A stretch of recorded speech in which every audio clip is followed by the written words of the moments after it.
We're live. Live. Hi, Ryan. Hi, Becca. You look tired. I am tired, You but done that's throwing mugs? Isaac wakes me up at like 6 o'clock in the morning. No, I'm kidding. He doesn't. I am tired. How are you? I'm doing well. I feel like the day flew a little bit. Yeah. I've been like chilling after work lately, the last couple days. So like it hits 5 and I'm just like chilling, watching something on my phone, and I doze off for 30 minutes, and then I wake up. It's like 6:30 or 7, and I'm like, I better like do something, huh? Oh, that's good for you. So but yeah, not too productive in the studio, but I got some new bottles carved, so that was pretty good. Working on that, getting some mugs thrown these days, getting some oil bottles thrown, so restocking some of those pieces. And Rachel's been helping me sand some things, so it's nice to have some help with that kind of stuff. Yeah, that's nice. Getting some finished pieces out. I usually don't. I don't know. I think just because I need to get a bunch of like shot glasses restocked all the time, I'm doing more glaze firings these days. I generally don't do that this time of year. I usually stock it all up and then I wait until like March, April. Yeah. So, yeah. Well, that's good. Yeah. And then Erica was over yesterday, so she's been coming pretty consistently, a couple days a week. I think she's just hit a month of helping me out. So, yeah, she's kind of getting the hang of some of the.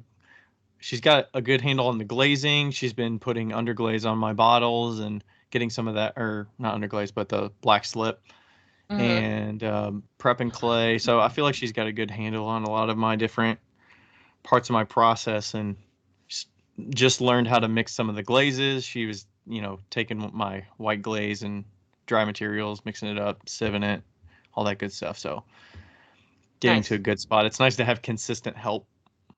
Yeah. I mean, it is kind of a little tough to make sure that I'm like planned ahead enough to have her be able to work on something for 4 hours straight.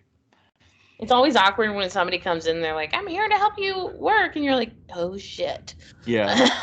Like, I mean, luckily, her schedule is where she's coming after her day job. So she's in there while I'm in there, which is good. I mean, she's outgoing and whatnot. So but she's also can be like heads down and like not have music or whatever on and work. So it's been pretty good. And then I can shift gears and kind of like say, oh, I think this would be good, in the moment. I'm not like during the workday and they get there and then you got to be like, all right, go do this. And then they have questions while I'm on meetings or whatever. And I got a context switch and it just gets confusing. So. Yeah. But yeah, that's kind of what's going on over here. How about you? I'm sure you're right at the end of your trip, right? Yeah, I'm still at Isaac's, and I leave tomorrow evening. So our goal was 1,000, and after 800, right? 1,000 mugs. After 800, we have collectively decided to stop. So I think that space is an issue here potentially, and handling 800 mugs sucks. Yeah, what's the timing there? What's his clay that he uses? B mix. Okay. Laguna B mix. So that thing dries out, and it's really finicky if you don't put the handles on at the right time. Yeah, I think he's got a really good system. Like, he flips them and then puts them under plastic overnight. So they dry out pretty good. The humidity has been really up and down here because it snowed and all those things. But yeah, it's a pretty good system. And it's a little bit firmer clay than I am used to. So my hands have been giving out they started the past couple days. They've started falling asleep while I've been throwing. So I'm more Is it than just happy to. one hand? Yeah, it's just my right hand. Okay. So I'm more than happy to stop at 800. And Yeah, that's a lot of mugs. That's a lot of throwing. yeah, I have the appropriate items at home to like help with the carpal tunnel. Like I have a massager and stuff, but I am on the road, so I don't have all that stuff. Yeah. Um, What was your special request you had for Isaac? huh? Oh, I want him to get a hot tub. So, but I want everybody to get a hot tub. I never thought hot tubs were cool at all until my parents got one too, and like ridiculousness. Yeah. But Rachel wants to get a hot tub at some point down the road. they're literally the shit. Like, I'm and you like, can I get think there's a very finite time of year that hot tubs are good to use. yeah, but you can get those like blow up hot tubs, the Coleman ones. Those are really cool, and they're like $400. That's not a Mhm. bad investment, you know. If I didn't have an apartment complex, actually, I tried to convince my property manager to let me put one in under the stairs, but she said no. Um, Weren't you talking with Rebecca about putting one in her studio? Her studio. like. I also want to put one in the studio, my personal studio. And RJ, I'm so close to him saying yes. He wants a hot tub so bad, and I'm like, let's do it, RJ.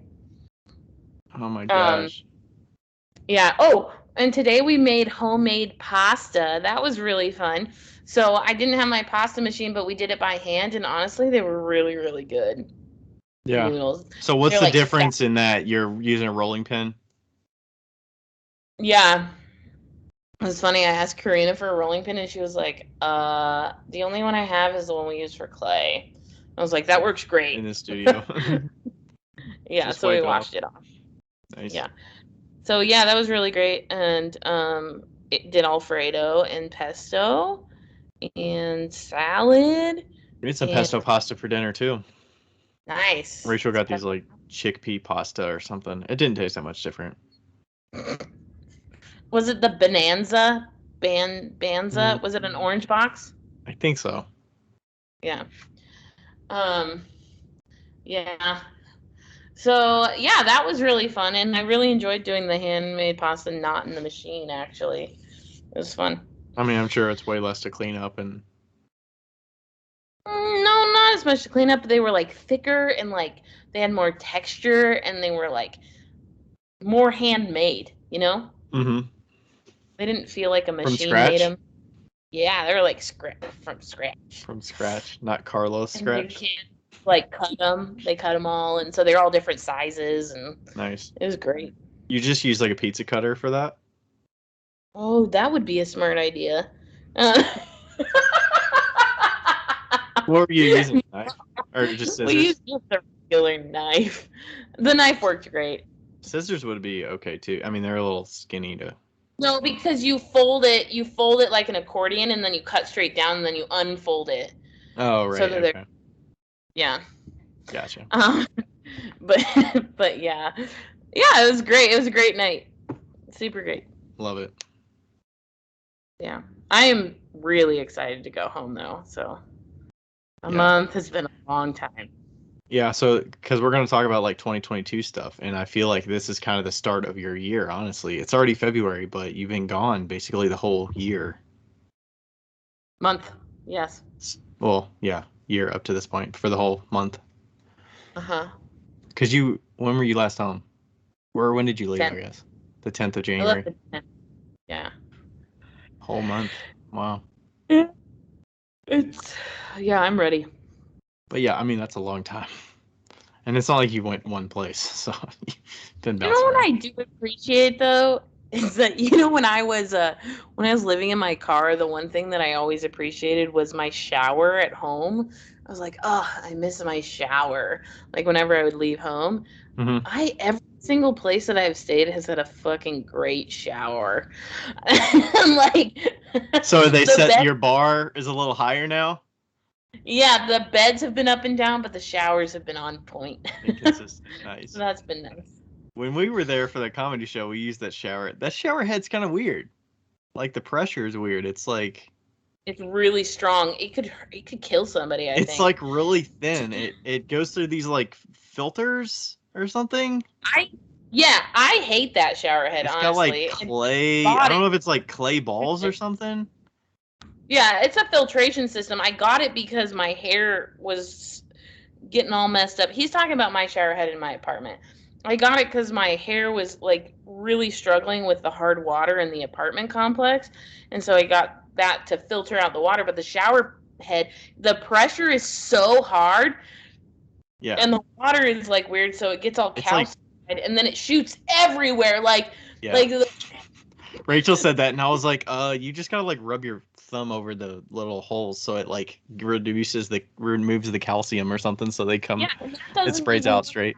like sprays everywhere and I fucking hate it. Ugh. But I'm like too cheap to buy another shower head, even though that was like $30. Yeah, I didn't realize that was your shower head. I thought that was the complexes. No, I put it in. They Okay. have really shitty shower heads. Okay. You know, All right. that's Yeah. the first thing I change in an apartment is the shower head. Okay. I never even thought to change that. I would just be like, all right, this is what I got. We've only ever had one apartment, so, and it was okay. It was Change just the kind of, shower head and you take out the water cap thingy that makes the water pressure less. oh yeah, definitely the First thing, yeah, disc. thingy, yeah. Save their water, because I'm sure, because you might not even be paying for the water utilities. They probably include it or something. I pay. Oh, you pay. Okay. Hmm. Yeah, it depends on where you stay. Okay. Yeah. All right. What are we talking about here? I think we'll go into. You want to do a listener question, or what would you do if? Let's do a listener question. All right. This one is about firing. It came from Sin Taylor, CIN. Please talk about cone 5 versus cone 6, holds and slow cools. The studio I use fires only fire at cone 5. Most of the glaze samples are fired at cone 6 or uses... Blah, blah, blah, blah. The studio I use fires only cone 5. Most of the glaze samples are fired at cone 6. That makes no sense. Or use holds at cone 5. Okay, I need to put some commas or something. So wait, the studio that she goes or they go to uses only fires at cone 5 is what it looks like.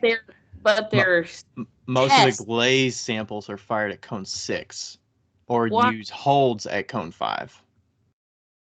Okay. Are there good glazes for cone 5? I think there's just a misunderstanding of what the final result of the cones get to in that kiln.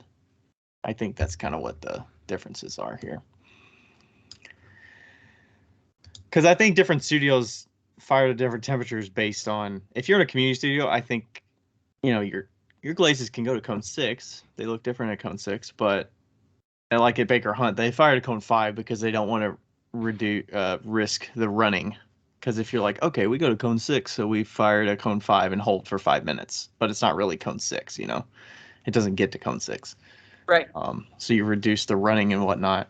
But I mean, my firing, I fire to cone 5 and I hold for 15 minutes. That still gets me to cone 6. So it's really just a difference in how you fire it. Yeah. I mean, yeah, there's plenty of glazes out there that look good at 5 versus 6. All of my glazes were cone 5. Yeah. All of them. Do you see differences at cone 6 with yours? Yeah, the iron glazes did not do well at cone 6. They bubbled at cone 6. Some of them, a lot of them bubbled at cone 6, and then they ran a lot more. Sometimes the higher, the shinier in my glaze line. So like a cone 6 white was like shiny, you know. Mm-hmm. But I think Isaac does cone 5 hold 20.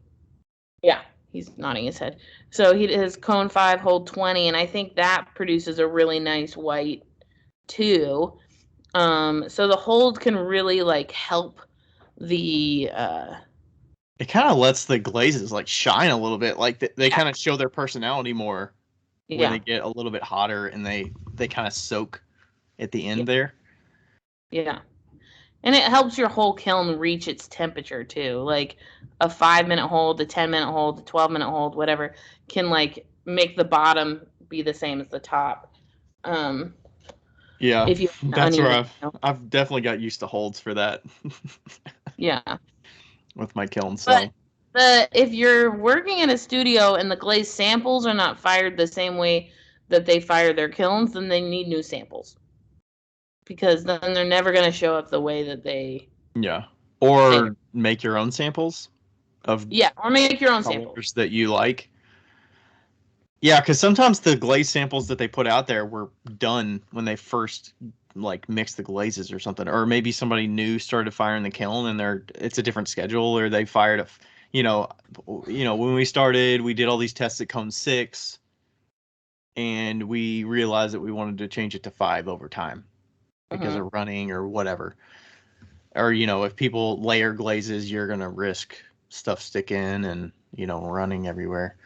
So they're like, okay, we're just gonna go to cone 5. Everything looks about the same, and it's a huge effort. I mean, it's a big matrix of test tiles. That's probably like, you know, no shortage of test tiles. So it's a big Yeah. undertaking. But you can always just do your own test tiles and put them in there and say like, all right, let's see what these are actually gonna look like. So there's Yeah. consistency. And I like to do. There's also a big difference in the thickness of the glaze too. So I mean, whether you dip it in the glaze for 2 seconds, 3 seconds, quick dip, like not even 1 second. Yeah, I always dip once and then pull it halfway up. Like dip it, pull it halfway up, and then leave it there for a hot second, and then pull it out, so you can Okay. see what thick is and then what thin is. Right. Yeah, I think once you get to a point where you're comfortable, I mean, if you're a studio and they're mixing the glazes, you don't really have control over the thickness of it, but you kind of just got to eyeball it a little bit of how thick it is, and Mm-hmm. it's a lot of memory too, of like remembering how thick you did a certain glaze combo if you're dipping it to see, what the end result was. Yeah. But yeah, I have certain colors that look better at 5 than 6, like my floating blue.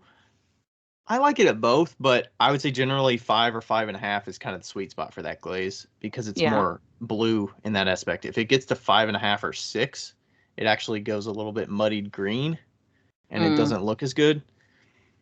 And with the Tomoku, the Seltzer Tomoku, if that's fired cooler to like 5 or 5.5, it's actually got a little bit more of a like yellowy brown. Mm-hmm. It's not like a translucent brown. So that one's actually better at cone 6, which Yeah. I tend to like. So it really depends on how I load my kiln. I can get a shelf that's 5.5 and then the rest of it at 6. I'm actually adjusting my firing schedule now. Um, After ClayCon West. I mean, I've heard it before, the whole like don't fire glaze kilns on fast for the elements and stuff, but I've never done that. I've always done fast. So I'm starting You to. mean heard it from the person that talks to you every week for a podcast that we talk about pottery? Yeah, I've heard that as well as others, but I mean, I'm mostly doing it for the. I mean, it probably will help with getting a consistency up top to bottom, right? Why are you in such a rush, Ryan? I don't know. It's just because I'm used to doing that. I've always done fast, and I don't want to do a custom schedule. But I just did a custom schedule, and I just figured out how to do the programming. So it's like enter program, and I just found out user 2 meant like the second like saved program or whatever. I just thought it was you always had one. I don't know. I just never used that, and you're laughing your ass off. There's 6 users. I didn't know that. I've only ever done it once. I only ever Yeah. use it for bisque firings. So you have 6 users in your program settings, and if you let's say you have a BIS schedule that you never want to change, like you don't want to change the preheat time, you don't want to change anything else, you can do recall schedule. So you hit recall schedule 2, and that's your BIS schedule. And so it'll do that every single time. Now, if you want to change the preheat, you're going to have to do enter schedule, and then you do 2, and then you have to go through the whole goddamn schedule again. What controller is this on? Any of them. I always do. I think I always do enter program.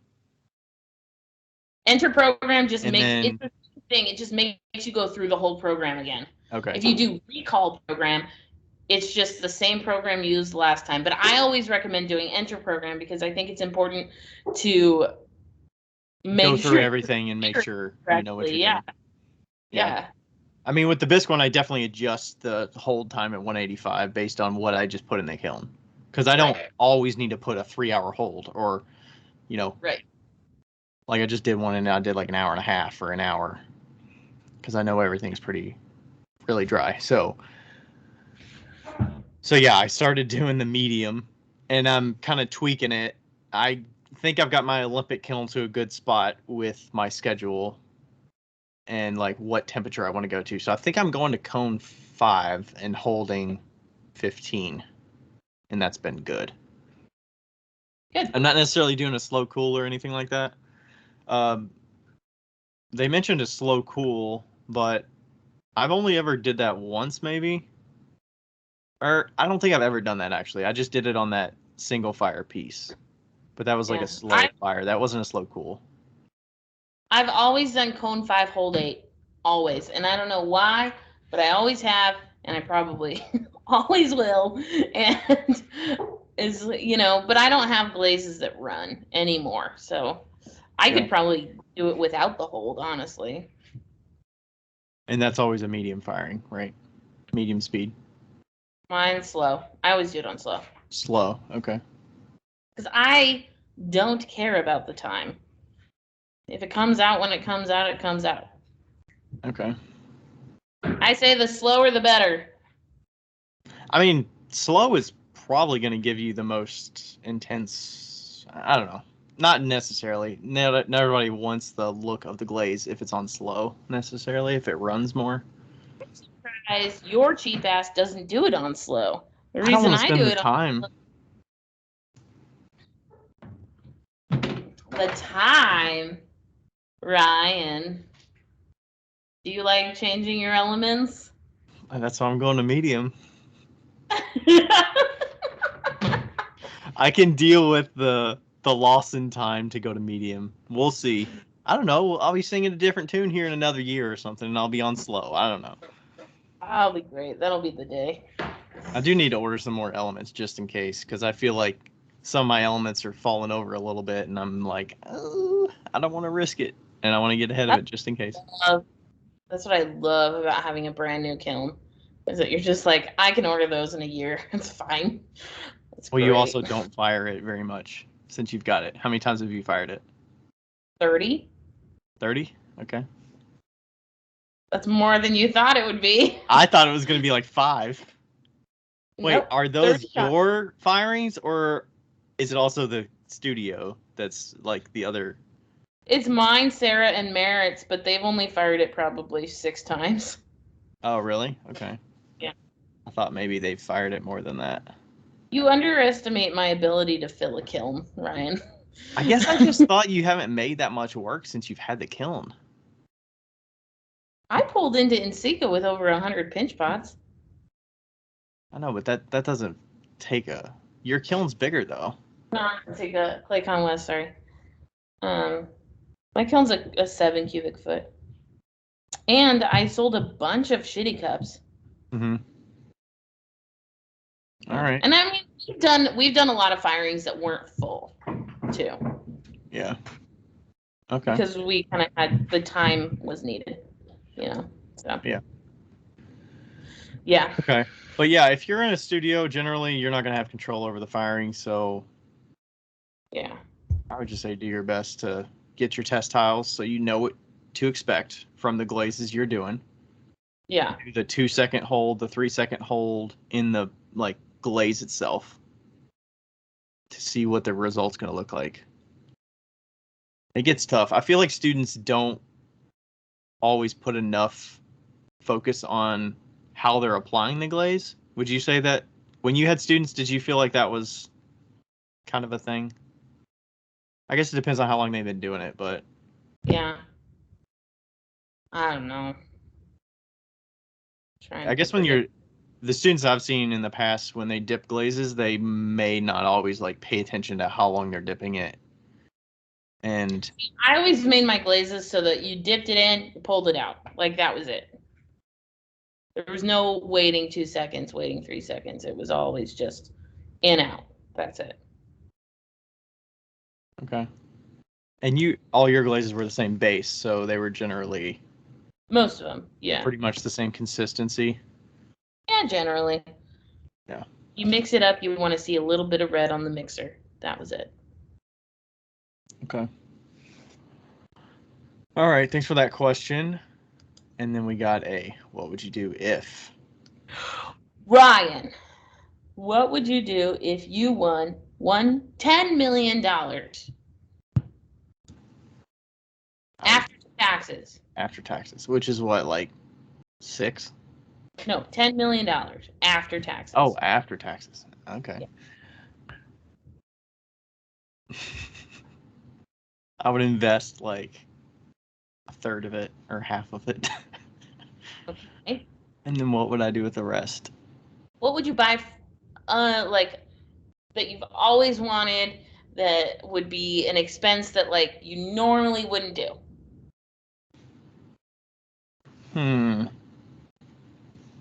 I think I'd definitely buy some other artists' work. That would be nice. What about, would you build any studios or anything like that? Or, like... Oh, yeah, I definitely do like all the home renovations that Rachel would want. And like, all right, Rachel, what do you want to get done out here? And then maybe build extended studio or something, or build something in the backyard that would be dedicated. That would be nice. Yes. And then it's like, I can still work in this studio while y'all are doing all that shit over there. That would be nice. Yeah. Definitely get a new vehicle for the business. I don't even know what is the business state at that point. Like what's the do I even I mean I feel like I need motivation to do something, so I would definitely keep going, but You wouldn't work for your current job. no, I would not. That would be gone. That's a lot of money. That's a lot of money.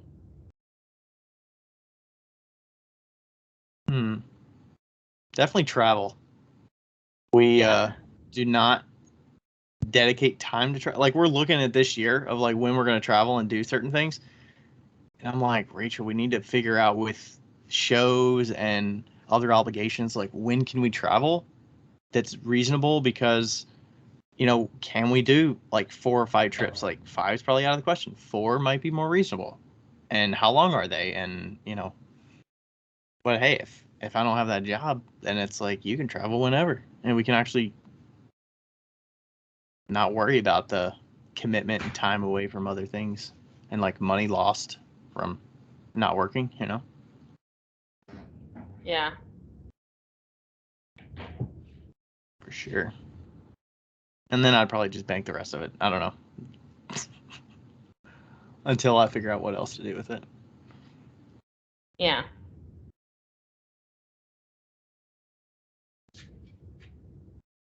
You're supposed to ask me, Becca, what would you do? Becca, what would you do? I was just dragging that out, Becca. What would I do if I had $10 million? I would invest $2 million of it. 3. I would invest $3 million of it, so that I could have at least $100K for the rest of my life and a year. I would pay off all of my parents' debt, my brother's debt, and Andrew's debt. And I would probably buy Andrew a house, like a small one. And I'd probably buy Val a little vacation home. And I would buy Rebecca all of the studio equipment that she ever needed. Nice. And I'd buy a really large rainbow painting. And a hot. A hot tub. Would you buy a property? Just for the hot tub. I'd buy one lot of land that was big enough for a hot tub. Big enough for a hot tub. No, I'd probably buy a lot and like maybe some acreage and stick a small house on it. Tiny, not a tiny house, but a small house. And a studio and a hot tub. And no, I want a swim spa like my mom, but like better than the one she has, like a really nice one. And a swimming pool. A swimming pool. A swimming pool and a hot tub. Love it. Okay, I have more ideas. Yeah. Rachel would always want like a winter. What do you call it? Snowbird, like winter place. Yeah. I don't remember where exactly she'd want something like that, but someplace warm in the winter. Probably not Florida, but probably like Arizona or something like that. I also wouldn't work at all. Fuck that. I would not work at all. I'd be lazy ass. Where would you live? Wherever I want. Wherever you want. Probably get an Airstream. Rachel's always wanted an Airstream. Oh yeah, like a trailer or a big ass RV. Yeah. She'd want an Airstream and like deck it out. All right, Rachel, have at it. Here's all your stuff. Have at it. Whatever you want to do to it. As long as it's functional. I think the whole debt stuff, I think yeah, I mean, I think paying the parents off and stuff like that. I wonder about the whole sibling stuff. Like, obviously, that would be nice. I think giving it to the kids for like as they get older, that would definitely be a priority. Yeah. Like having their college stuff. I don't know about like just saying like blanket. All right, well, give me all your stuff. Let me just pay all of that. I don't know.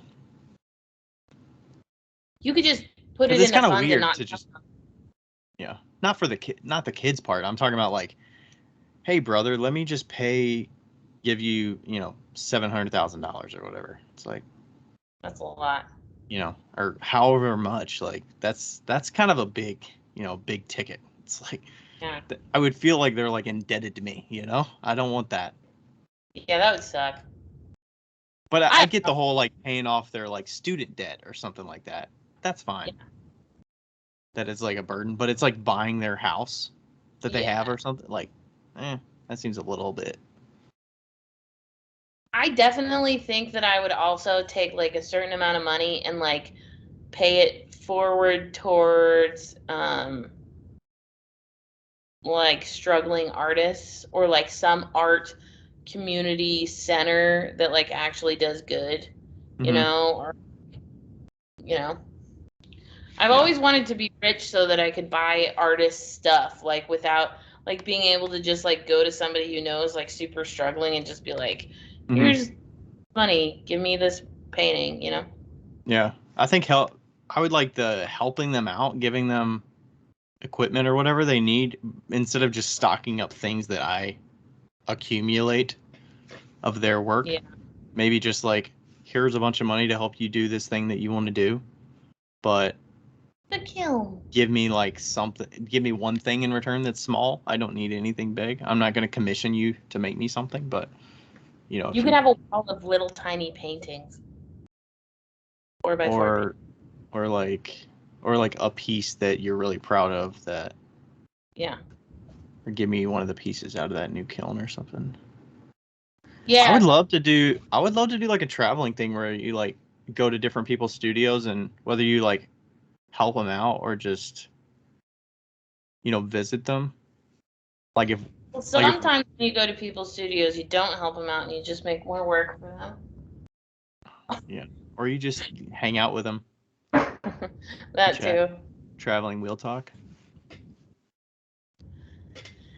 Yeah. Okay, what are we talking about today? We're talking about 2022. 2022.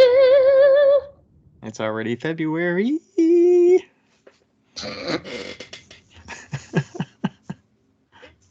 A little hiccup there. Are you on the sauce, Ryan? No, I'm not on the sauce. Water. I'm on the water. The water sauce? Oh my god, I left my water bottle in Monroe. And Oh no, the one with all the stickers on it? I've been struggling without it. Andrew's going to ship it to me. I was going to say, I'm sure you know somebody that can ship it. I also left my hair stick in Monroe with Val. It's a bummer. Stick? The pottery one? Yeah. I have a backup, but I actually ended up leaving that hair stick at Val's house last year, not realizing. Oh, okay. I was going to say, didn't you find a backup one recently? It was the one at Val's. That was backup, and I was so pissed because it was perfect, and I'd had it forever. Like, I've had that stick for 8 years, 10 years, somewhere in there. Yeah. Okay. Anyway, moving on. 2022 goals. What are we starting with? This is my goal, is to finish this whole sheet up with hearts. Okay. Within this year? Within this hour. I don't know. Where do we start? Do you want to talk about podcast goals?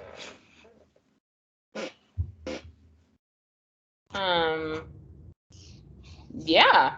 Yeah, you're like, I didn't know we were planning that far out. Sure. I jotted some stuff down, just high level. Okay. We'll Talk Podcast. I calculated it out. We should be able to release 178 episodes by the end of the year. Okay, wait, I should be writing this down. That's just based on how many we've released up till January 1st, and then one every week. 178.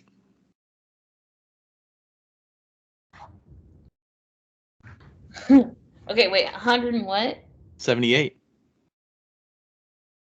Episodes. Okay. I set a goal, since we did 10 makers last year, I set a goal for interviewing 10. It's already February. And I feel like we're going to start talking about who we're going to talk to. But I have a few people in mind to this year already. Yeah. There's definitely some in the back burner that I wish we would have talked to before. Like I wanted to do the money one. We haven't talked to the financial person, and I want to do that. Yeah. I feel like we keep talking about it once a year or every 6 months, and has yet to come to fruition. So, not promising that one, but talk to 10 other people. Yeah. This year, I feel like that's a good goal. Take a couple months off. I have start selling something else to help fund Wheel Talk. So, selling merchandise. Yeah, I technically didn't include Patreon in there, but yeah, I know we're kind of talking on the side about maybe some mugs coming in the works. Not maybe, definitely. Definitely mugs coming in the works. Yeah. Maybe not from us though. Nope, not from us. For sure, not from us. And we'll share some of that here shortly in the coming weeks. And I know I've been saying this forever, but I really want to do t-shirts this year. We were going to do it through Andrew, and that kind of fell through, so I want to do it through like a third party. I still think throwing towels would be cool, as long as it's not gritty. Like, what do you think about that? I love it.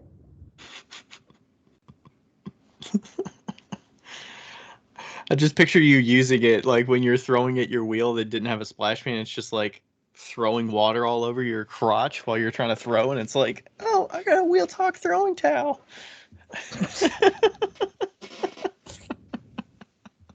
Yeah. That's what your drapering's for. Oh. All right. What else? Yeah, custom mugs, swag, stuff like that. Do you have any goals for the Patreon? I didn't write any Patreon specific ones. I mean, I feel like we could get just general with it and just say, increase offerings, but We I don't know if that's specific enough. I think we need to commit to something. I think we want to do some tutorials. Even if we don't do the tutorials, it might be cool to have some of the listeners submit tutorials that we can put on the Patreon specifically for Wheel Talk, and then we can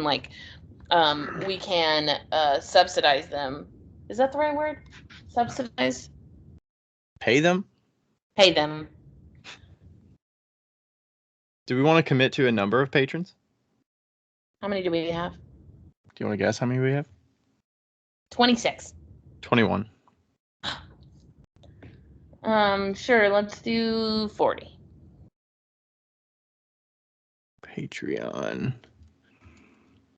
40 patrons.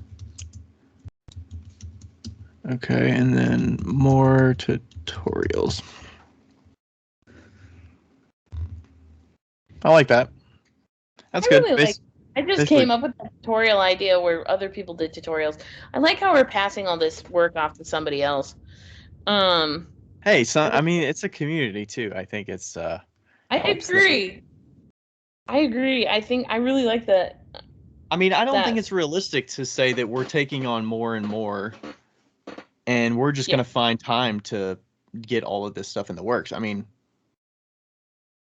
we're figuring out what our limits are. Yeah. Like making wise, and just time wise. So. Yeah. All right. I did have some number ones based on where we were last year in regards to listeners and downloads. Okay. We started 2022 with a little over 1,000. So I set it to 1,700. 1,700 listeners? Listeners / downloads, which is unique downloads within the first 90 days of release. Okay. So 1,700 is what I put there. And then the IG followers for the Wheel Talk is, I put 3,500. We're right at about 2,200 right now. Yes. We did not reach what we thought last year, so. And I think we're going to put a little more effort in there and get some help with that to get some more content in there and get some communication and engagement in there on the regular basis, because we don't even have enough time to just document, hey, we got a new episode out. Here's what it's about. No, we don't make the time. We don't make the time. We don't prioritize it. You know, when I was in band, when I was in elementary school, we'd always have to say how many hours we practiced. And I learned really quick. You don't say don't have the time? Why didn't you practice 5 hours? I didn't have time. And then I'd be like, I didn't make the time. And she'd be like, that's right. Okay. I usually just put it up to priorities. It's not a high enough priority, so I didn't prioritize it. That's what I tend to say, but. Yes. Okay, cool. IG, 40 patrons. Cool. Oh, I know what I want to do for the two. We need to actually use some of those funds to go out to dinner. We have not done that. We said we were going to do that. I think we need to put that on here. We're doing it. Dinner. I'm just going to put nice dinner. We should go to Kansas City for dinner. Okay. We could drive there. Yeah. And Bear's friend has this amazing restaurant. Oh, so good.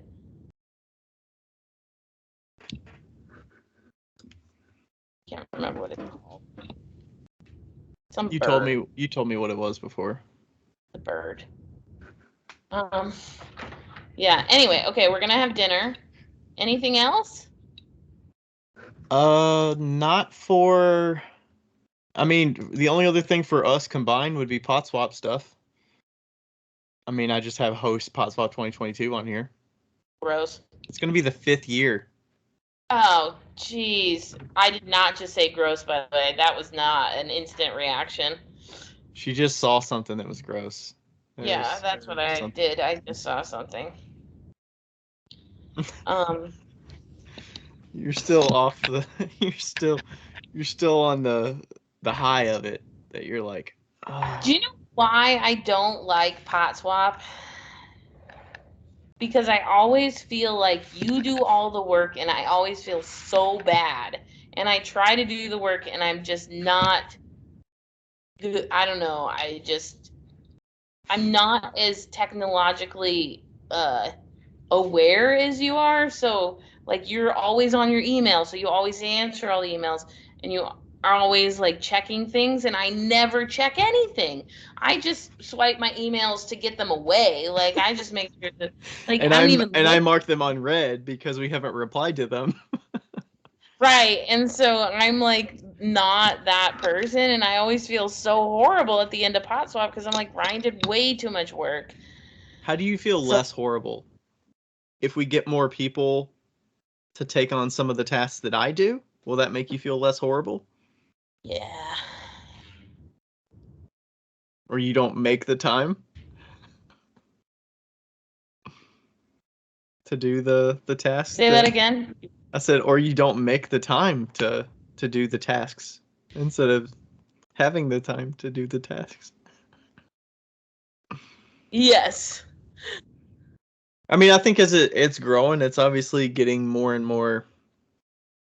I mean, we take the brunt of a lot of the commentary and a lot of the emails and the positives, the negatives. It's overwhelming because there's just so much. Yeah. And people enjoy it so much, and the negatives tend to outweigh the 50 positive things that you hear, you know? Right. It's like we probably had 50 people that had negative experiences this year, but like 650 probably had positives. Mm-hmm. And it's always those negative experiences that get you. Anyway, moving on. That'll be the 5th year, so it's crazy that we've been doing it that long. But should That's be good. crazy. That's crazy. I feel like we should do something special, but I don't want to kill ourselves to. No, let's not. Please don't. Yeah. We had a good group that helps us, so. Yeah, they're amazing. Okay, what else? Should we move on to personal goals? Sure. Okay. All right.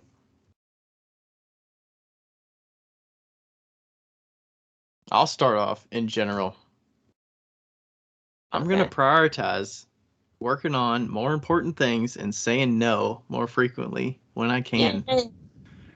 That's kind of general, and there's not really an easy way to just say you've done that or you haven't done that, but and just communicating, whether it's with Rachel or otherwise, that hey, this week is going to be nuts. This is what I'm prioritizing this week. This is what I need to get done. Yeah. So if you have anything that's essential, let me know. I can make time for it, but otherwise, I need to be heads down on this thing, or this thing is coming up and it's going to be my focus, and just ask for help if I need it. Yeah. Rachel's becoming more willing to help with studio things. Yeah. So I think just being open about the communication with, because that will help with my stress level, I think, when she knows ahead of time what the plans are for the week in my mind with the business or with other commitments, that I don't get frustrated or get aggravated when she asks me to do something in the short term. And I'm Yeah. like, oh, my plate's already full, but you don't know that my plate's full. So, that's kind of on Is me. your plate always full? It's always full. I need a bigger plate. No, you need less food. What would bigger plate mean? More time to focus More on the hours things I in the want to day. focus on? Yeah, more hours in the day. Oh, okay. Yeah, I need less food. We might be doing something about the less food later this year, but we'll see. Yeah. Later this year. Possibly. Okay, I'll do one that's not like that's personal and not related to money. I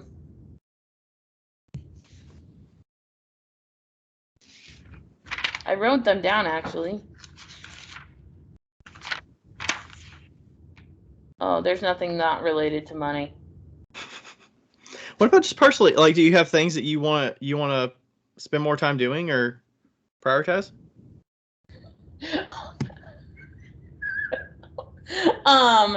I want to spend more time doing nothing. I really enjoyed that this year. You mean this past year? Is that what you mean? Yeah, I don't want to spend more time like sitting in my bed on Saturdays. Oh, but I also really want to like find a good schedule, I think. Like really cement the schedule that I'm working with. I work really well on a schedule. And this year has been trying to find that schedule, and I think I finally like figured it out, and I want to like really hone it in, you know? You like thrive under a schedule that's rigid.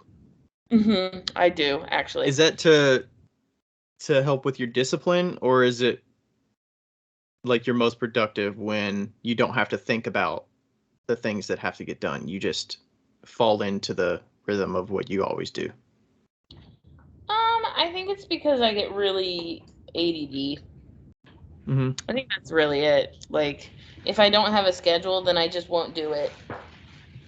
And like, I'm the type of person that like every Friday at 10 a.m. I go to my friend Teresa's house and we have lunch and we play with their kids, and then I go home, and like I like having things the same. So Yeah. because if you don't, then I won't do them. Yeah. They'll just escape, It you kind know. of gives you an out a little bit if it's not committed. Yeah, like friend gatherings that are not planned are really hard for me. Um, just like, hey, let's do this, and I'm like, okay. I mean, you'll say Like, okay, but are you actually yeah, thinking like, I don't really want to do that? yeah, usually. So, and like, I want to hang out with my friends, but also like, yeah, On a schedule. on a schedule. That's Yeah, fine. I mean, I think that's good for the mind, honestly, to get you in the yeah. right Even frame of if the mind to. schedule, yeah, even if we make the schedule a day before, I'm just not good at like, unless I change my mind. If somebody's like, hey, do you want to do this after work tonight? I'm like, uh, okay. And it freaks me out. But if it's like yesterday and they're like, hey, do you want to do this after work tomorrow night? I'm like, I can plan that in. Like, Yeah. like it just has to be planned into my day so I can like I found out this year that I have to know what I'm throwing the day before so I don't stress out about it, and then I know how long it's going to take me, and you know, all that kind of stuff. So When you're throwing, do you mean in your personal work? for work, For work, okay. regular work. You need to know what you're throwing or just. Yeah, like what's the plan? What Okay. pieces? Yeah. Yeah, I got you. Yeah, I mean, I think it's definitely just mentally it's good to set yourself up so you can't just be expected to perform under whatever you fall into that Yeah. day. Like even if it's just a short-term plan, like a day before or half a day before. Yeah. So I have this, and then this also helps with that. I got this journal thing. It's not a journal, but it's like a planner that's Stalogy, Show it and on the it camera. Is it a specific look no, or something? Nothing fancy. yeah, it's just yellow. I mean, they have black ones, but it's a grid in the inside. It's a grid on the inside, and it has numbers on the that go to 24, so you could plan it out like a calendar. And I like put every single month in the front because I like month-long calendars. So I put every single month in, and Yeah. then and then I'm writing all of my stuff afterwards. Like if I have the month planned out, I use my use my phone planner all the time, but if I write it out, it's a little bit easier for me to see. What are So you like writing in there? Like if there's a concert coming up or if there's a deadline for yeah, taxes or something like I have like in July Andrew has a market in Atlanta, Georgia that I'm going to go down and help him with. mm-hmm. Like your wife's birthday, Okay. Or your like birthday. my birthday. Do I have Ryan's birthday in here? I should. Yeah, because your birthday is the day after Jen's birthday. Yes. Okay. And yeah, and like birthdays and this was my see, look at how much that's filled in for. That was Yeah. And January. it's not overwhelming. It looks doable. No, it's not overwhelming, and I'll be able to put in what I need to get done, and I can put in all the stuff that I need to get done for personal ceramics in here, like what deadlines I want to do and stuff. So that should help. So that's kind of what I'm working on. I really want to actually. I used to do this kind of stuff all the time, and then I stopped. So I'd like to get back to it. Yeah, throw out dates and kind of work backwards from there with your ceramics. Yeah. Okay. Mm-hmm. Yeah, I had a question that I was going to ask you about. So, how do you generally plan stuff? Do you do it days, weeks at a time, a month at a time? What's your ideal? I like months. A month within this month, these 30 days kind of thing. Yeah, I'm a month person. Okay. And then do you get granular when the week is starting? So you kind of say here's what I want to get done this week? Or yeah, when I time used or to do it, I used to be okay, this is the orders I'm going to do. And then I would hash out every day of what I wanted to do. And usually it ran with a throw Monday, bisque Tuesday, right. glaze Wednesday, blah, blah, blah. So, but Okay. it's a little bit different now. I have way more time and way less stuff. So, Yeah. There's less balls to juggle. So yeah. And this year I'm going to start helping Christy. Wow. Bermeo. Krista. What is wrong with me? Krista Bermeo. Who is that? She's the glass she does glass jewelry, so I'm going to start doing some stuff for her in exchange for some time at her torch so that I can start making some cool jewelry and stuff. Okay. Cool. Yeah. Better hope she doesn't listen to this or she's going to take that deal back. No, she Know her understands. fucking name. She's a space cadet too. Sometimes you just get words just completely gone in your head. I mean, that was pretty close. You said Krista, Christy. What is her actual name? Crystal? Kristen, no. Krista. Krista, I said Kristen, Christy, Krista. Her name is Krista. We had Kristen here for dinner with her kids and her husband. So I already had that name in there. All right, I'll give you a little grace there. Anyway, moving on. So I'm going to do that and yeah. Yeah. I'm kind of a week planner. I've obviously got my calendar, my Google, or not my Google, but iPhone calendar is my go-to because it's on all of my devices, and have the big dates on there like shows and concerts or whatever. And then I definitely like to on Sunday, Monday plan out the week. I kind of got away from that for a few weeks. Now that's a good system. I wish I could do that. I should do that. I definitely need to do that. So I do a Monday, Tuesday, Wednesday, Thursday, and there's a lot of things that just drag and I just don't prioritize working on, whether it's just, getting back to this one, I think I talked about last week, getting back to this one consignment shop and actually getting the things together to deliver to them, to send them all the information. Yeah. I prioritize some shitty tasks that I don't want to do that have been looming forever. And I'll throw that, if I get that one task done with all my other stuff of the week, I'll be happy. Yeah. Or get back to this customer about something. So I'll do that Monday, Tuesday, Wednesday, Thursday, Friday, and then put the podcast on there for whatever day. And, Erica's going to be in the studio these days. And those are easy, cross the thing off the list when it's done and it makes me feel accomplished. And then plan out. I might even get granular with throw, load a kiln, glaze fire, Yeah. loading kilns and stuff like that. I don't get super granular with like what specific forms I'm throwing, but might be like handle mugs or something like that. But yeah, that's kind of how I'm playing it. It's really specific. I just certain days I have moods to make certain things, and then other days I just don't. So I like to leave it a little open. Yeah. But okay. What about pieces? What are we thinking for pieces I this got year?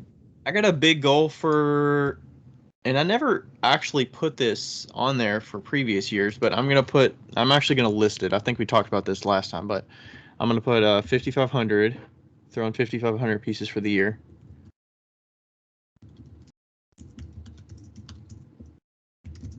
And last year I hit a little over 4,500. Nice. So I think that's reasonable. It's not too far of a stretch. Yeah. I don't think that's too bad. But yeah, I just kind of look at the average per month and just see how I'm trending. I'm not necessarily going to like kill myself to hit that, but that's like a lower goal on my list. That's just kind of like a stretch goal to hit for the year, but it's that goal is going to influence obviously the sales goals, because if I don't make a number of pieces, then I can't have the ability to like make a certain amount of profit or sales if I don't make more pieces. Similar number, but also I like to make high quantity, so I think throwing more pieces is going to be beneficial for me. So, do you set a sales goal, throwing goal? You probably don't set work throwing goals, but I set a monthly goal, so I'm adding those up right now actually. So oh, okay. I was like, that's not an even number. Oh, this is fun. That's a fun number. So I I have a goal monthly to do 10 big fancy cups, 15 small fancy cups, 70 shitty cups, and 100 pinch pots. And then I want to do garden stakes. So, are you gonna do that throughout the whole year, the garden stakes, or just for like first half, or? I think just probably farmers market season. Nice. Those are nice bread and butter items that cheap. Yeah. Sell quantity wise. Yeah, so I'm thinking that. Yeah, I did the math on these. 2 plus 15 times 50 plus, 10 times 100.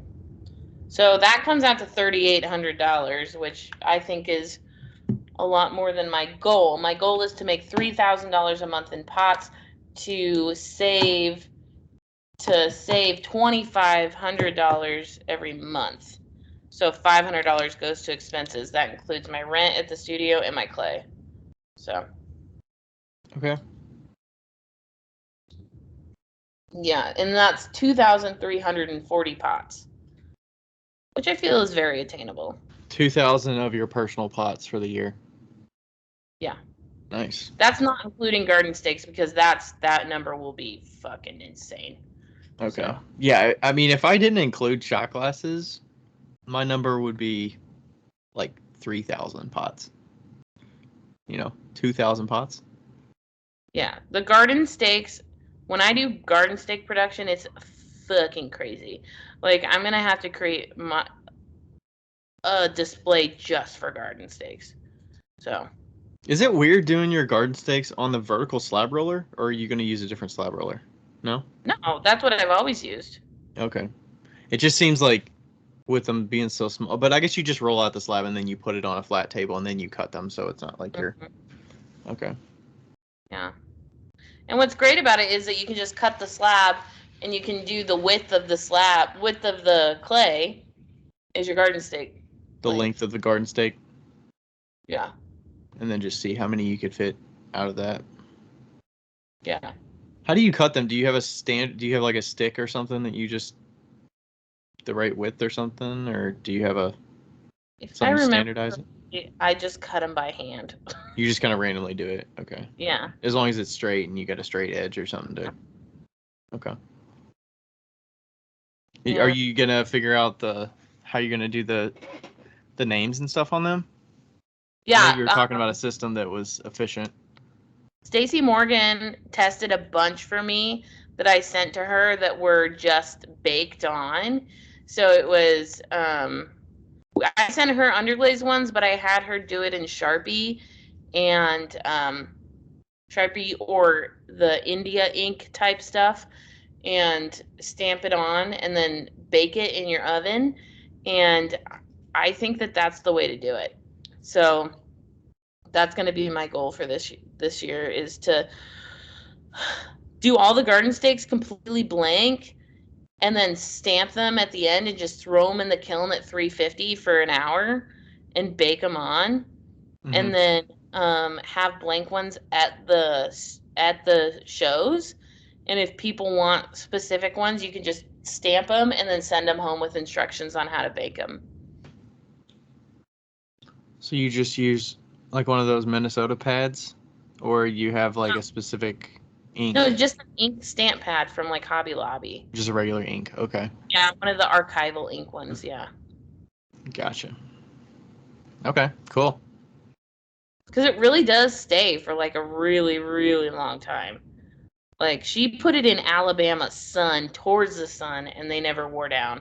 Yeah, because you were saying you don't actually glaze them. You're not like dipping clear over it or anything like that. They're just clay. Yeah, and that cuts down the cost and the time you're And you spent. can fire like 100 of them at a time, stacked right next to each other. Yeah, that's pretty sweet. Because it wouldn't. Do they technically stick to each other if they? No. Nope. Yeah. If they get too hot, they will. And you should never stack them in a pile, like a mound in a small kiln. You should never do that. That's not something that you should do. You share that on the. I don't remember if that was shared in our group discussion or if that was in your discussion. I think that was in the group discussion actually. You should never do that. Me and Andrew Playground made that mistake, and we opened up the kiln and we were like, holy shit. It's like one mass. It was one mass of clay, and Rebecca was like, it'll be fine. It was not fine. It was not fine. It's not good. Yeah. Okay. Sweet. So that's that goal. Are you looking forward to making the higher production stuff? Do you feel like you got into a groove of making a higher number of things the past year? I feel like you didn't really have a period of time where you made like a ton of stuff, or maybe it was just little increments of a couple months at a time. I definitely feel like I'm still burned out, I'm still really burned out, but I have been able to like get past it. I would imagine it's hard to throw that many pots during production at Gravesco and then also come back and say, I'm going to throw X number. Yeah, I have to throw the pots before. So the way my schedule works now is that I actually go to my personal studio before lunch, and then I go to Gravesco and then work there. So that makes it a lot easier.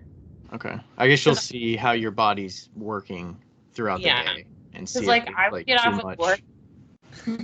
Yeah, I would get off of work and go to the studio and just like lay down on the ground and like look at a bag of clay and just like stare at it and then just go home. Like right. Like not get anything done. Because you gotta like keep it within your realm of, okay, this made me feel accomplished today, but it didn't kill me so that I can't actually do my day job. Right. And I think that I want to do 3 days a week. So Fridays I don't work, so I want to go to the studio on Friday mornings, and then and do like a longer day on Friday, but maybe do Monday, Wednesday, Friday at my personal studio, and then Tuesday I can work for Krista, and maybe Thursday I can work for Krista. I'd really like to add that in because I'd love to sell earrings. I would just love that. Yeah, I mean, I think that fits your vibe. Like, Yeah. I feel like you Yeah. could make some killer stuff with the ability to use that kind of equipment that you haven't historically had access to. Right. And that's like all I've always loved jewelry. Like always. Always. Yeah. I mean, you found a way to do it with Simply Saito stuff a little bit, but it never Yeah. really felt as refined as kind of you wanted it. Yeah, no, it never was. Yeah. So yeah, I'm really excited about that. Do you have any like oh well I'll just go through the rest of my because your money goals are gonna be different than mine. Yeah, So mine are I a lot wanna of make manual. mine are like shorter than yours. I'll just go through the rest of my goals and then we can talk about yours. I want to make 4K a month after taxes at Graves Co. So I'd like to pull 48K. Well, it won't be 48K because January's out, but I'd like to Yeah. pull 40K from Graves Co. post tax. Post tax. Post tax. So that would be nice. And we are per, I don't know if I'm allowed to say this or not. But anyway, some of the lower priced products that we have are not going to be in our system anymore. So hopefully, larger pots means more money. So that'll be good. And I would imagine the heavy quantity, smaller pots means it's taking a lot of time away from people. That there's probably more profit potential. Is that kind of some of the reasoning behind it, or just the grind of making so many small things? no, I won't say the reason behind it, but Okay. let's just say that the smaller pots, some of the smaller pots, or some of the pots that have less of a payout for the production potters are leaving, which is great. Okay. So we can focus on the Graves Co. brand that gives the potters more money and gives Rebecca more money profit wise. So that'll be Gotcha. great. Work smarter. Work smarter, not harder. I want to create an actual business with Indiana. Like, so I guess they don't have business licenses, but you get a tax code. So I want to get a tax code, like Love a it. place permit. Yeah. Um, Like a I want, vendor's license kind of deal. yeah, I want to do the farmers market in the summer. Nice. Is that just the Indianapolis one, or is it a specific neighborhood, or? I think there's one in this like building near my apartment, I guess.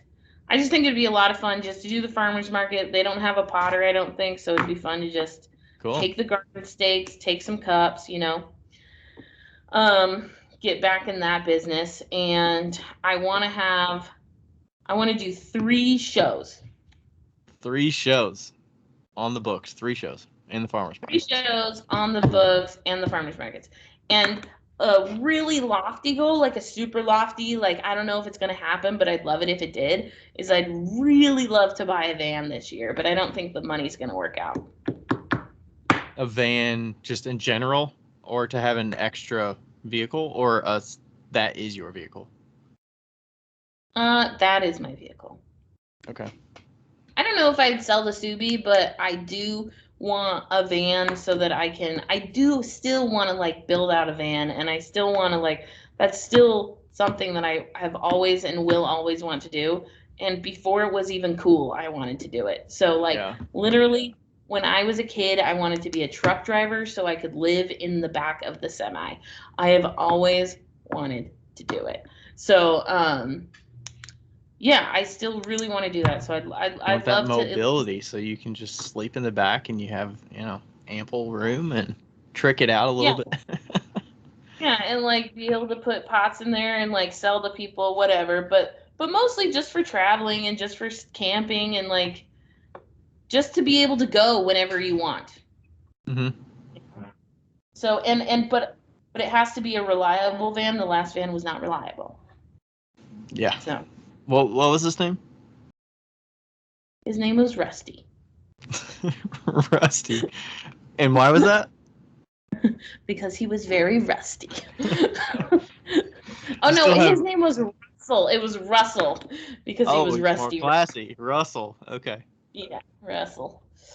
But yeah. Russell. Okay. Russell. Wrestle for the hustle. So those are my main goals. Okay. I was thinking about whether I wanted to prioritize buying another vehicle this year. Oh, can I say one more thing? Sure. This is kind of personal, but I want, not really personal, but like on the personal end, I would like to go to an all cash diet. I'd like to go to an all cash budget Why is that? because I am not a credit. I should not own a credit card. It's getting out of hand, and like for me, it's out of hand. For somebody who actually makes money, it's not. But like I spent like $3,000 this month on my credit card, and that's a lot of money for me. And like It's I just the delay. You need the immediate like checks yeah, and balances. yeah, I need the cash. And or even a debit card, so I see that bank account just going down instead of that credit card going up. I need to see it going down. I think that So just removes it just removes the complexity, the I'm trying to say like the obfuscation of the whole like timing of things. I don't know if that's the right word, but the delay of I pay for it now and then the bill's going to come later, and then by that point you're like, oh, you don't feel it until after, and you've already spent the money, and it's like, right, ugh.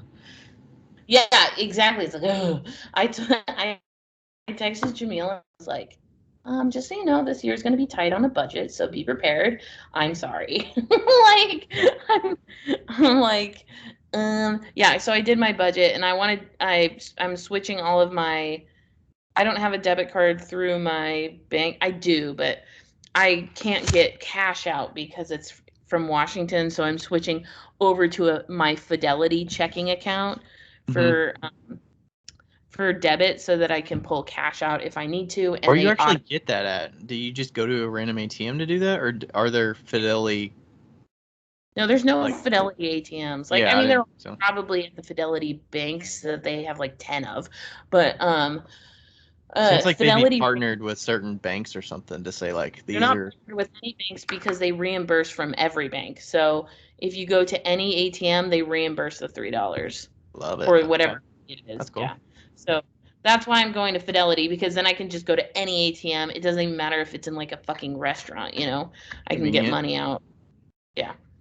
So, Okay. Yeah, I think that's good just for accounting, you know. yeah. I've generally never been a budget person just because I don't prioritize doing the books like that, Yeah. and I can kind of earn my way out of it. Like I don't have to worry about it, but I can definitely see the benefit. Yeah, I also think that like everybody's always like, "Oh, but what if it's a credit card that earns points?" And I'm like, "That's fucking great, but I don't spend enough money on credit cards for the points to matter. To I don't have a benefit. family of 5, so my points aren't buying me $800 a month. Like I don't have like I get maybe $30 a month in points. Like or I could just spend less money Because you're generally going to and not spend less money if you're card. using cash anyways. So Yeah, because every single exactly. dollar makes a dent. Right. Like I could have a points credit card and spend $2,500 a month, or I could have a debit card and only spend $1,500 a month. Like take your pick, you Yeah, know? spend more money and earn points, or spend less money and fuck the points. Like then you And have more money to actually spend on the things that you would have used the points for. exactly. So I think that, and like I've always just used that as my excuse. Well, what about the points? And I'm just fucking done with it now. I'm done with it. I'm I like, mean, I fuck the think that's points. kind of a I think that's kind of the credit card scheme a little bit, you know, like Oh, it incentivize you totally and you totally spend more when you're using it. You do. I can't like, oh my God, so much more. So much more. I mean, I feel a little guilty when I'm going to buy my clay and it's like $500, and I'm like, I could put this on a card, get some points, and then I could just pay Business. myself. But I use the debit card, and I'm like, Yeah. I'm just Business taking it right card. out of it. Accounting wise, it stays within the business. I'm not doing the whole Yeah. use my personal credit card and then transfer and all that shit. I'm just gonna buy it right with my debit card. It's So, coming right out of the. like Isaac is really, really good with his money. And he was telling me like when they spend on a credit card, they spend it on the credit card the next day they pay it off. Yeah. So it's like for somebody like that, it makes so much sense to have a credit card. And I actually do think business credit cards with points make sense if you pay it off every month. But if you know that you're going to be one of those type of businesses that doesn't pay it off every month and then you get 10K in the deep. Yeah, definitely don't carry the balance for sure. Yeah. If you can Like, afford to. I mean, that's kind of the whole thing. That's how they make their money, is if you carry that balance over and you don't pay it. Like, yeah. And I'm lucky enough that like only spend the money you have, you know? yeah, I'm lucky enough that being an Isaacs is affording me a big check all at once, you know? Like he's paying me $4 a mug. So like, you know, that check is going to supply me the start of this cash budget, and then I'll pay off that credit card at the end of the month with what I make at Gravesco. And And that's also that's making up for your month that you just spent away. Right? Yeah. I would have liked to make a few more mugs so that I could make a little bit more money, but it is what it is. And honestly, I'm okay with it. My hands are okay with it. And tomorrow we're going to have like a fun clay day, and I'm excited.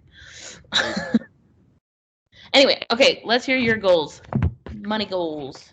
All right, let's get to it. So let's start with show sales. Okay. There's just going to be a bunch of just numbers for different selling avenues, basically.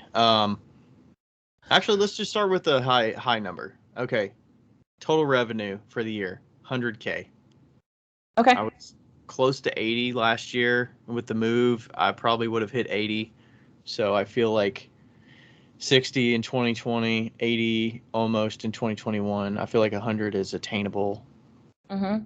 And I think I'm gonna have to raise my prices on a few things this year, and I think I can get there. So that's the big number. And as we get down a little further, show sales, I put 50K for that. Mm-hmm. I was at 38 last year. We got gallery, which I consider consignment and wholesale together, at 15K. I was at about 10K last year. Okay. So and the goal there of hitting that, I think I can reach it. The wholesale orders I think are going to continue with some of those shot glasses and recurring orders. And I think just keeping some of those shops stocked is going to be definitely a big priority. It's kind of tough because right now I'm trying to restock a couple shops. Like there's one I probably haven't delivered to in like 9 months. And luckily they already have a lot of my stock anyways that is like old stuff. But when they sell stuff, there's common things that they sell. So I think as long as I keep making a few things and deliver them some work on a frequent basis, then that can continue.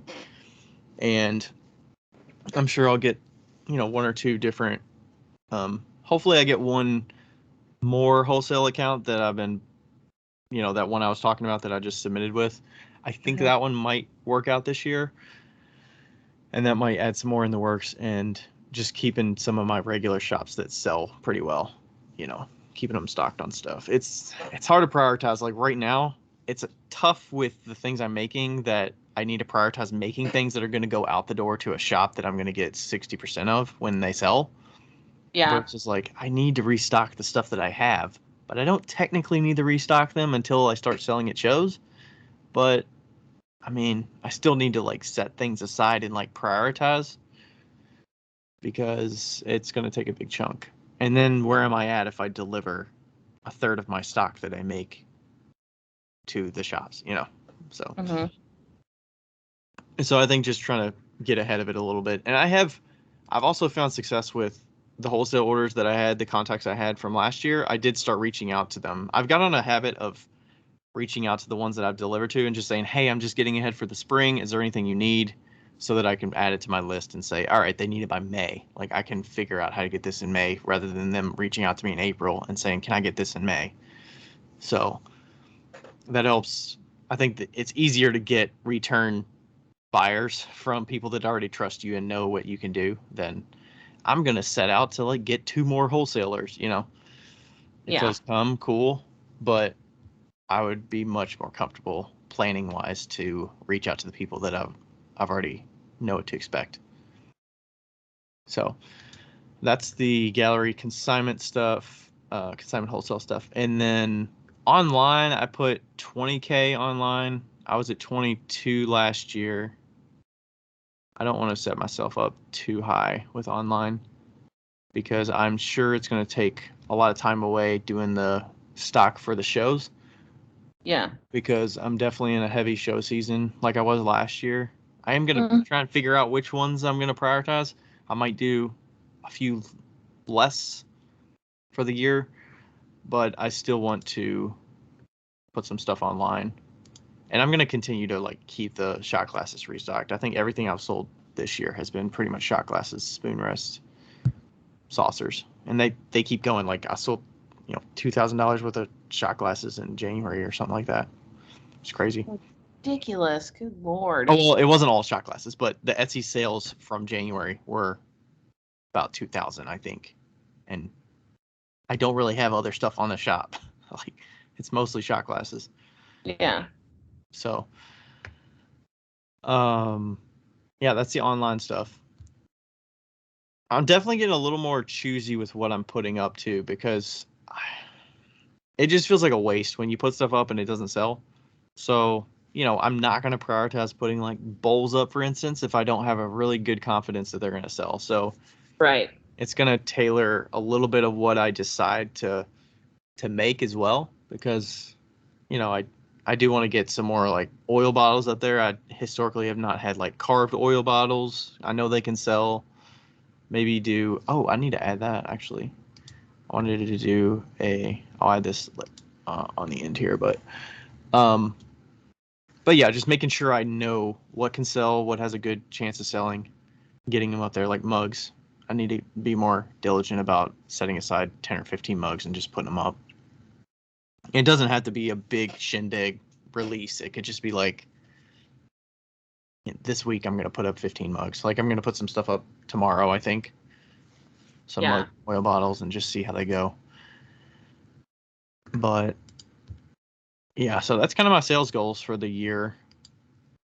And the only other, the one thing I did want to say that I was planning for this year was I wanted to prioritize actually getting a pre-order for something.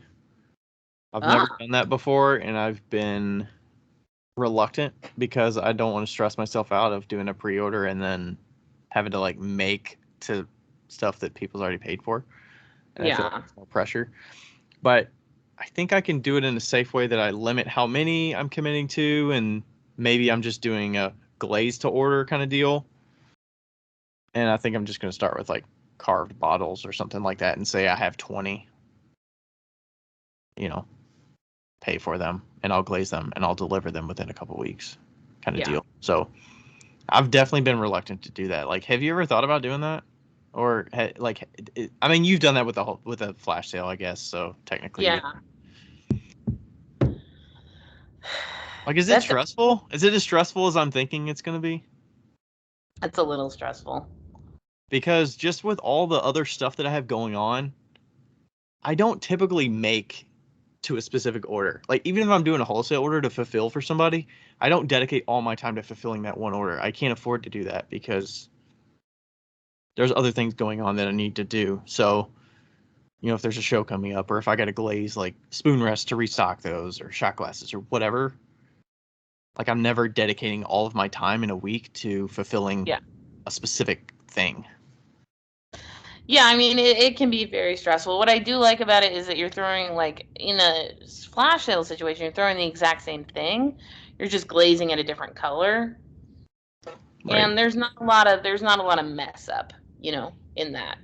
So yeah, that's nice about that. But yeah, I think that if I did them not as locally as I did, it'd be way more stressful. Like if I had to ship everything, it'd be a lot more stressful. Mm-hmm. I think definitely starting at, I don't know, I feel like 20 even seems low, but I mean, I think that's doable. Like saying 20, and that's a good chunk of change. Like if I did 20 oil bottles that are carved, those are like $55 a piece or something like that. Or 48, 50. I think I did 55 or 50 something. I don't know. Mm. I think I used to have the black and white ones a different price than the colored ones because the black and white ones were more consistent because they're slip. They didn't have as many issues, so I Yeah. priced the underglaze ones higher at 55 and I priced the black and white ones at 48. But the end Mhm. user can't really tell the difference. So I Right. wonder if that legitimizes me to just do them at 55. Yeah. So I might do that. Seems like a yes to me. Yeah. And then figuring out the logistics of like how do I do it because I historically do all the sales on Etsy, but I don't really want to do like a made to order on Etsy because that just seems like there's risk for issues versus doing it on my website through or doing it on Square and just doing like a You can do it single on item Etsy and then checkout. just remove. You could just do it on Etsy and then just remove the listing after. I just don't want to risk the fulfillment part because I do get dinged by Etsy if I don't fulfill things within a certain period of time because then the orders are just sitting out there if I Oh. don't fulfill them and it Oh. it can ding me. So I think wasn't there like a Square checkout thing where you can do a single item checkout and I'll just do like a flat shipping rate or something. Yeah. Yeah. It gets a little bit cumbersome when I got to go in and actually prep the shipping items, but because I'll have to manually type in addresses maybe.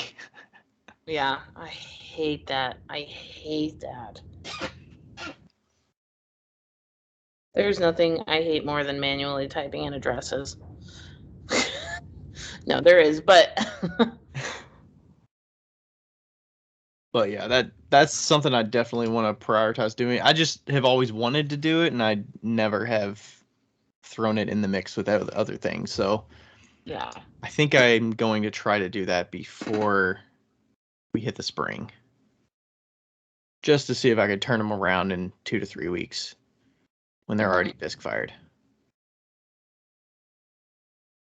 Because I've seen other people do that. They sell it. They have glaze issues for once and forever. Like they do this glaze all the time. It comes out. It doesn't turn out like they expect. Then they got to remake everything, and you're shit up a creek. And then you set up your timeline is delayed for the customer as well as yourself when you thought Yeah. you'd be done with this thing in 3 weeks, and now it's like 6 weeks. No, totally. We've all been there. It sucks. Yeah. And then the last thing was to host 2 home or open studios shows. So I'm still going to do the Backyard Craft Show this year. We're figuring out exactly what day. I think we're going to try to move it to June instead of July, late July, because it was just Hot ass so summer. damn hot. I think we'll try to do early June or mid June. Yeah. I was telling somebody recently about Carl and how, oh my gosh, my favorite part of that weekend was you packing up in the fucking hot ass heat. It was so hot, and he had the longest pack up, and he was wearing this nice t-shirt, like you had a nice button up t-shirt, and I was like, Ryan, just take off your fucking shirt. It's so hot. And then Carl's like sitting in the background. He's like, "Oh yeah, if I always take my shirt off, even if it's 50 degrees and I'm mowing the lawn. I always take my shirt off." I just Carlos. I just love how different your dad is from you. Like, it makes me smile so much. Would you expect me? But based on my personality, would you expect me to take my shirt off when I'm out there packing my stuff up? Absolutely not. Absolutely not. But that's why I love Carl so much. Well, it would have been easier if somebody. Well, you already packed up all your shit, so I'm not expecting you to. But if somebody else would have helped me, I think Rachel helped me a little bit. But Yeah, we were all inside and we're like, wow, sex for Ryan. y'all were in there like drinking something or like hanging out, and Yeah. yeah, that was hot. Last weekend in It was a hot July. ass day. Yeah, Oof. I think we're gonna move to June. Long term, might Can do I a couple count of years, but the we'll see. should I count the backyard craft show as one show? I don't I think mean, I should. why not? It's a show. I guess I only made $600 last time, but I also had a table full of shit. So You also traded and got $200 worth of stuff, or you also I spent some money too. So yeah, yeah, I $300 and I traded $200. yeah. So we'll do the backyard show and then the holiday show. I'll do a open studio holiday show at the new house. Nice. So I'm a little nervous how that's going to go because, well, I only did one in the past, so I shouldn't set my expectations. I shouldn't worry about it. It's really just having something, you know.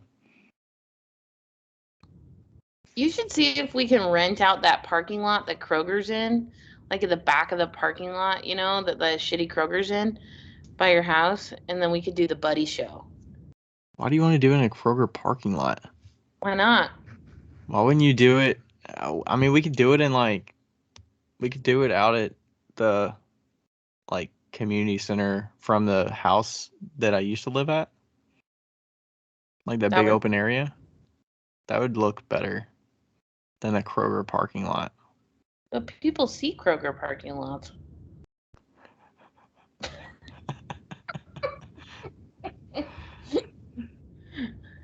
They're gonna be like, "What the fuck is going on over there?" Exactly. They're like, what the fuck is going on over there? Let's go look. Why do you think farmers markets work, Ryan? Because they're consistent. In Kroger parking lots. Consistently in They're actually. Kroger parking lots. I know, but this is a one-time show. You're not gonna do a one-time show, and you get the consistency from it. No, they're like, oh, that's a farmer's market. Let's go look. Oh shit, it's not a farmer's There market. actually is a farmer's market that's right by there, but it's closer to the corner. Like there's that like Kentucky Agricultural Center right there, and there's actually the neighborhood one, the Highland Heights one. I think is technically like in that parking lot right there. I'm losing Just it. like playing games over here. All right. Where are we anything at else? on time here? I don't think we have anything else. We're getting past your time here. Hi, Mittens. I don't think they have water down here, so she just drinks all the top water off the buckets, which is what Lloyd would always do too. She prefers it anyway. You mentioned you shared in your story the other day about my sales in Etsy. Did you make it? Yeah, I didn't even think about that. So I just passed 2,000 sales on Etsy. 2011 right now. Wow, that's exciting. That was like 20. Hi, Mittens. That's really exciting. Yeah. So I kind of want to throw a number out there of what I'm going to hit for the year, but I don't really want to. That's just another 3,000. meaningless number.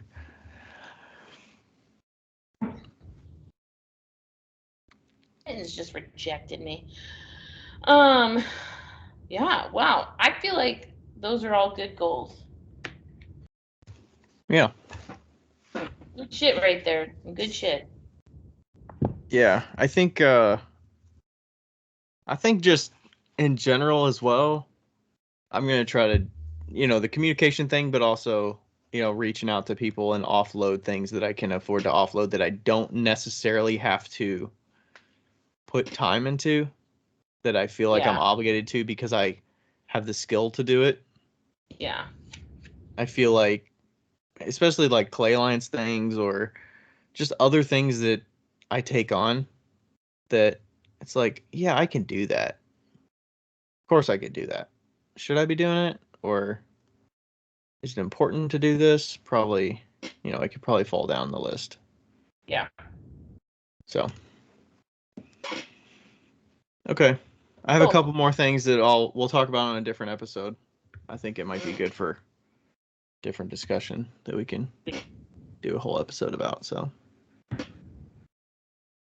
Awesome. Cool. All right. Here's to 2022. 2 months in. Yeah. A month and a half in. Hey, you're starting your year off when you get back home, so hit the ground running. That I am. Cool. Yeah. All right. Thanks everybody for listening. Thanks. Bye. Bye.